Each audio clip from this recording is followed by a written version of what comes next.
Nanay Belen tutol sa planong ito ngayon ni Bunso Migs Malino, ano ito ating alamin.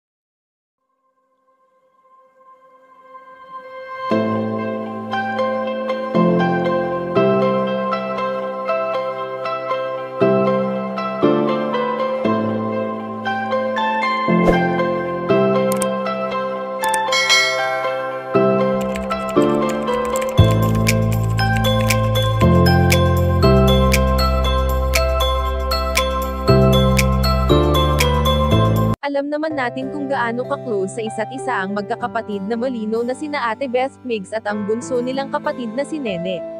Sa mga vlogs na ina-upload nga ngayon ng binatang si Bunso Migs Malino ay kitang-kita natin ang saya sa kanilang mga mata sa tuwing sila ay magkakasama, lalo na nga tuwing nagta-travel sila abroad.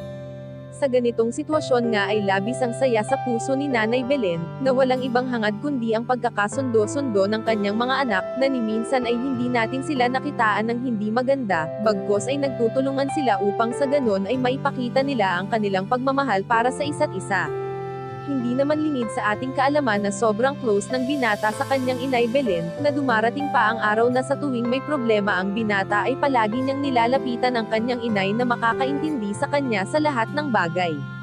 Kaya naman ayon sa aming impormasyon na nakalap na dumarating din ang araw na parang gusto ng sumuko ng binata, dahil na rin sa mga samad-saring intriga na ipinupukol sa kanya. Ngunit alam naman ni Nanay Belen na nangako noon si Bunso Migs Malino at Cutie Mahal sa isa't isa, kaya tutol si Nanay Belen sa pagsuko ng anak dahil nais nito na tuparin pa rin ni Bunso Migs Malino ang naging pangako nila ni Cutie Mahal noon. Kayo mga ka-chika, anong masasabi nyo dito? Please leave the comment and don't forget to subscribe.